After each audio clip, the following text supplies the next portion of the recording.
चलिए दोस्तों, स्वागत है आपका मेरे YouTube channel general English by Somesh में। और आज का स्ट्रक्चर है, आज जो नया स्ट्रक्चर हम लोग लेके आए हैं, ये देखिए।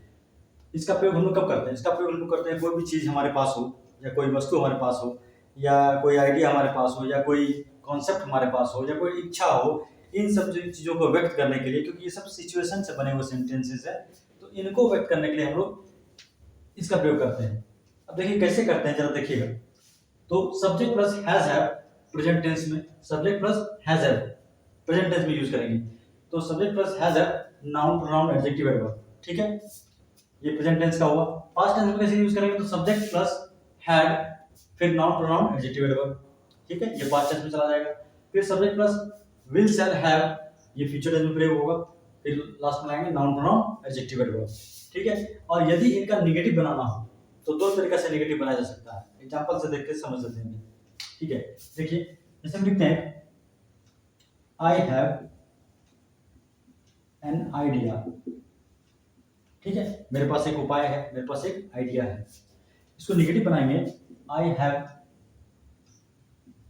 नो आइडिया, ठीक है, आई हैव नो आइडिया, मेरे पास कोई आइडिया नहीं है, मेरे पास कोई आइडिया नहीं है। अब इसी को नेगेटिव दूसरा तरीका से बना सकते हैं। कैसे बना सकते हैं? डू डज लगा करके, ठीक है, कैसे लगा सकते हैं? डू डज लगा करके। तो कैसे बनाएंगे? I do not have an idea, I do not have an idea, ठीक है। नो जो बराबर होता है, नो का बारे में समझ लीजिएगा। नो जो होता है वो बराबर होता है किसके?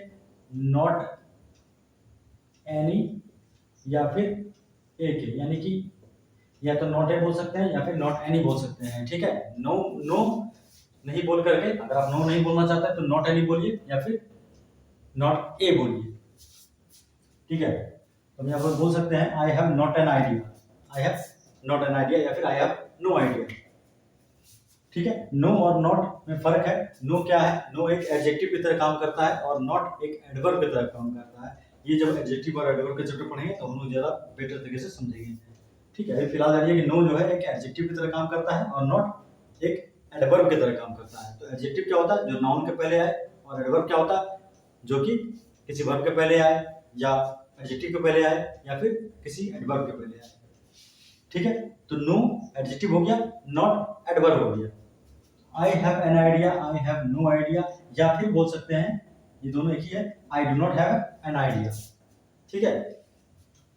ये क्वेश्चन बनाना होगा तो हैव आई नो आइडिया या फिर हैव आई आइडिया, इससे बना सकते हैं। Do I have an idea, क्या मेरे पास एक आइडिया है? क्या तुम्हारे पास एक आइडिया है? Do you have an idea, ऐसे भी बना सकते हैं। या फिर हैव यू एन आइडिया, ऐसे ही बना सकते हैं, ठीक है। तो ये प्रेजेंट टेंस का हो गया कि कोई भी चीज किसी के पास होने के अर्थ में, ठीक है। अगला देखते हैं, इसी को पास्ट बनाते हैं, ठीक है, इसी को पास्ट बनाते हैं। आई हैड एन आइडिया, मेरे पास एक उपाय था, आई हैड एन आइडिया, ठीक है। तो इसी को रखते हैं, बस कुछ नहीं करना है, यहाँ पर हैड लगा देना है।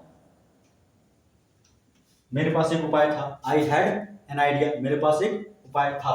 आई हैड नो आइडिया, मेरे पास कोई उपाय नहीं था, ठीक है, मेरे पास कोई उपाय नहीं था। फिर अब पास्ट है, इसीलिए यहाँ पर डू हटा करके क्या करेंगे? डिड कर देंगे। I did not have an idea, मेरे पास कोई आइडिया नहीं था, मेरे पास कोई आइडिया नहीं था। तो ये बोलिए आई हैड नो आइडिया बोलिए, या फिर I did not have an idea बोलिए, दोनों ही सही है, ठीक है। आगे बढ़ते हैं, विल शैल हैव। अब इसी को जरा सा हम फ्यूचर में लेके चलेंगे, बताते हैं इसको, ठीक है। फ्यूचर में लेके चलते हैं, वही सिंपल सिंपल सेंटेंस लेते हैं। यू विल हैव एन, तुम्हारे पास एक उपाय होगा। You will have an idea, तुम्हारे पास एक उपाय होगा। नेगेटिव बनाना होगा तो दो तरीका है नेगेटिव बनाने का, इसमें दो तरीका नहीं है, इसमें एक ही तरीका होगा आपको। You will not have, you will not have an idea, ठीक है, तुम्हारे पास कोई उपाय नहीं होगा, तुम्हारे पास कोई उपाय नहीं होगा। You will not have an idea बोल सकते हैं, या फिर you will not have any idea बोल सकते हैं, ठीक है। याद रहे, नॉट एनी या नॉट ए दोनों ही सही है। तो you will not have any idea या फिर you will not have an idea बोल सकते हैं नेगेटिव अर्थ में। क्वेश्चन बनाना होगा तो विल को उठा के पहले रख दीजिए, will you have an idea. ठीक है, बना सकते हैं क्वेश्चन इससे। तो ये हो गया फ्यूचर के अर्थ में जब हमको बोलना होगा क्या आपके पास एक उपाय होगा या क्या आपके पास कोई उपाय है, तो हम पूछ सकते हैं है के लिए प्रेजेंट में आएंगे और था के लिए पास्ट में जाएंगे, और अगर होगा बोलेंगे तो फ्यूचर में आएंगे। यानी कि ये उपाय है, उपाय था, उपाय होगा। मेरे पास कार है, कार था, कार होगा। ठीक है, अब कुछ हम लोग सेंटेंसेस देखेंगे यहाँ पर तो ज्यादा बेटर तरीके से समझ पाएंगे।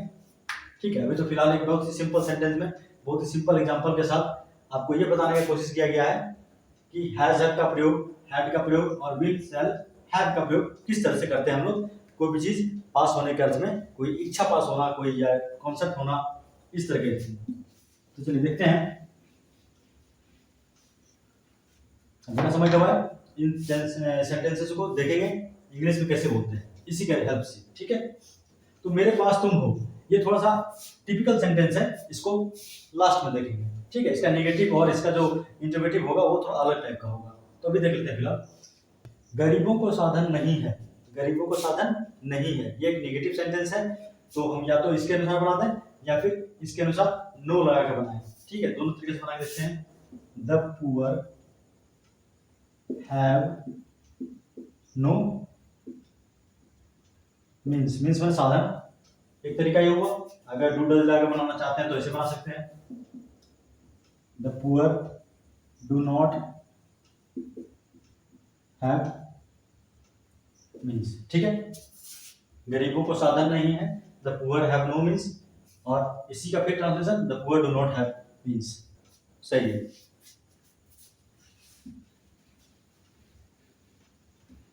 दूसरा सेंटेंस देखिए, क्या तुम्हारे पास पैसे नहीं है, क्या तुम्हारे पास पैसे नहीं है, क्वेश्चन से क्वेश्चन है, तो हम बना सकते हैं इसको एज आपको पहले रख देंगे, हैव यू नो मनी। ठीक है, have you no money, no की जगह पर आपको नॉट यूज करना है तो फिर नॉट एनी लगाना पड़ेगा, have you not any money, have you not any money. ठीक है, ये क्वेश्चन हो गया। इसी क्वेश्चन को हम लोग डू डज के साथ बना सकते हैं। कैसे बनाएंगे, पहले डू रखेंगे, डू यू हैव। ठीक है, do you have not any money, या फिर do you have no money, ऐसे बोल सकते हैं। डू यू हैव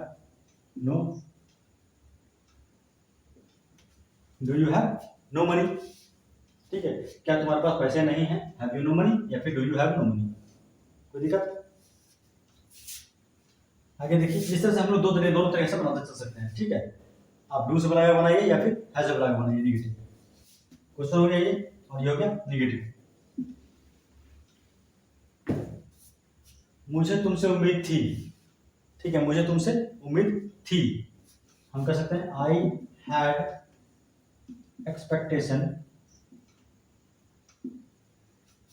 ठीक है, I had expectation from you, I have expectation from you, मुझे तुमसे उम्मीद थी। हैड लगा बना, I had expectation from you. ठीक है, कल उसके पास पैसे नहीं थे, कल उसके पास पैसे नहीं थे, he had no money yesterday, he had no money yesterday, कल उसके पास पैसे नहीं थे। ठीक है, he had no money yesterday। इसको अगर हम इस नेगेटिव को अगर इसके अनुसार बनाना चाहें तो बना सकते हैं, he did not have money yesterday, he did not have money yesterday। did not लगा के बना सकते हैं, did not have लगा करके, ये did not have लगा करके हम बना सकते हैं नेगेटिव। ठीक है, क्या उसे समझदारी नहीं थी, क्या उसे समझदारी नहीं थी, कर सकते हैं had he no, had he no understanding. ठीक है, ही हैड नो अंडरस्टैंडिंग, उसके पास कोई समझदारी नहीं थी। क्वेश्चन आ गया, क्या उसे समझदारी नहीं थी, हैड ही नो अंडरस्टैंडिंग, ये नेगेटिव इंट्रोगेटिव है, तो हैड ही नो अंडरस्टैंडिंग। अगर नो हटा देते हैं तो क्या हो जाएगा, हैड ही अंडरस्टैंडिंग, क्या उसे समझदारी थी। अब इसको हम बना सकते हैं इसके मदद से भी नेगेटिव। यहाँ देखिए ये क्वेश्चन है, did he have no understanding, did he have, यहाँ डिड लाएंगे, did he have no understanding, यहाँ से देख सकते हैं। ठीक है, ये नेगेटिव बनाने का तरीका, ये भी नेगेटिव बनाने का तरीका है। कल मेरे पास पैसे होंगे, कल मेरे पास पैसे होंगे, तो हम कह सकते हैं यहाँ पर आई विल हैव मनी, कल होंगे यानी कि टुमारो। ठीक है, I will have money tomorrow, कल हमारे पास पैसे होंगे या मेरे पास पैसे होंगे। इस वर्ष भारतीय किसान के पास नकदी फसलें नहीं होंगी, इस वर्ष भारतीय किसान के पास नकदी फसलें नहीं होंगी, तो सब्जेक्ट कौन है, भारतीय किसान। तो इंडियन फार्मर्स, ठीक है, इंडियन फार्मर्स क्या लाएंगे, इंडियन फार्मर्स शैल विल, ठीक है, विल नॉट हैव, वर्क करेंगे, Indian farmers will not, not तो नहीं है इसमें, इस पर किसान के पास नकदी फसलें नहीं होंगी। ठीक है, Indian farmers will not have, ठीक है, इंडियन फार्मर्स यहाँ देखें will not have, Indian farmers will not have, क्या नहीं होगा, नकदी फसलें, नकदी फसलें, will not have cash crops this year. ठीक है, तो Indian farmers will not have cash crops this year.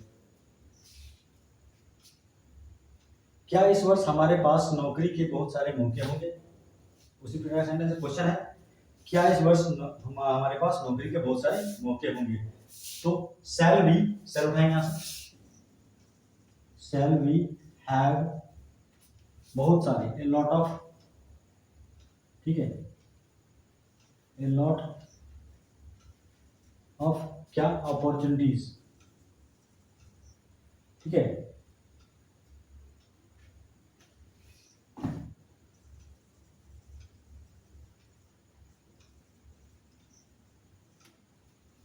shall we have a lot of opportunities, किस चीज का अपॉर्चुनिटी, जॉब के, अपॉर्चुनिटीज ऑफ जॉब, किस साल, इस वर्ष, दिस ईयर। ठीक है, कर सकते हैं shall we have a lot of opportunities of job this year, क्या इस वर्ष हमारे पास बहुत सारे नौकरी के मौके होंगे। मेरे पास तुम हो, ये मैंने छोड़ दिया था लास्ट में बताने के लिए, तो मेरे पास तुम हो क्या हो जाएगा, I have you, I have you, मेरे पास तुम हो। अब यहां पर रहा, मेरे पास तुम नहीं हो, मेरे पास तुम नहीं हो, कैसे होगा, आई हैव नो यू, नहीं ऐसा नहीं, गलत है, इसको अगर ऐसा लिखते हैं कोई, I have no you, it doesn't make any sentence, it doesn't make any sentence. यहां पर क्या करेंगे, मेरे पास तुम नहीं हो के हम इसका स्ट्रक्चर पूरा करेंगे, यूज करेंगे डू डज का। ठीक है, तो I do not have you, ये सही है, I do not have you. ठीक है, मेरे पास तुम नहीं हो। अब अगर क्वेश्चन बनाया जाए, क्या तुम मेरे पास हो, क्या तुम मेरे पास हो, तो इसमें कैसे बनाएंगे। अब इसको देखिए यहाँ पर, डू आई हैव यू ऐसा नहीं होना चाहिए, डू यू, क्या देखिए, डू आई हैव यू ऐसा नहीं बोलेंगे। ठीक है, इसका सही क्या है translation, are you with me, are you with me, ये हो जाएगा, क्या तुम मेरे पास हो, आर यू विथ मी। तो इस तरह से हम लोग इसको ट्रांसलेट करेंगे। कुछ एक्सेप्शंस हैं, साथ मीनिंग यही निकलता है कि क्या तुम मेरे पास हो, मतलब क्या तुम मेरे साथ हो, मीनिंग तो यही निकल के आ रहा है, तो बोलने में हम लोग इसको कहेंगे आर यू विथ मी। ठीक है, इस तरह से यूज करेंगे, क्या तुम मेरे पास हो, डू आई हैव यू नहीं, क्या तुम मेरे पास हो, ऐसा मैं नहीं कहेंगे कि डू आई हैव यू, या फिर हैव यू, यहाँ से हैव आई यू ऐसा भी नहीं बोलेंगे। ठीक है, यहाँ भी नहीं बोलेंगे हैव आई यू, और ऐसा भी नहीं बोलेंगे कि डू आई हैव यू, क्या बोलेंगे आर यू विथ मी, क्या तुम मेरे साथ हो। ठीक है, तो इस तरह से हम लोगों ने देखा, ये कुछ एक ही प्रकार का ये था, तो आपका ये स्ट्रक्चर था, और इस स्ट्रक्चर में प्रेजेंट टेंस, पास्ट टेंस और फ्यूचर टेंस तीनों को मैंने कोशिश किया एक ही क्लास में कंप्लीट कर दिया जाए। ठीक है, तो चलिए, उम्मीद है आप लोगों को समझ में आएगा। अगर वीडियो समझ में आए तो 2-3 बार उसको रिपीट करके देखिए, क्लियर हो जाएगा कॉन्सेप्ट। एक बार कॉन्सेप्ट क्लियर हो जाएगा, फिर you will not have any problem in dealing this sentences. ठीक है, आपको कोई समस्या नहीं होगा इन सेंटेंसेस को यूज करने में और इनके साथ प्रयोग मिलाने में। ठीक है, तो चलिए मिलते हैं अगले वीडियो में एक नए स्ट्रक्चर के साथ। धन्यवाद।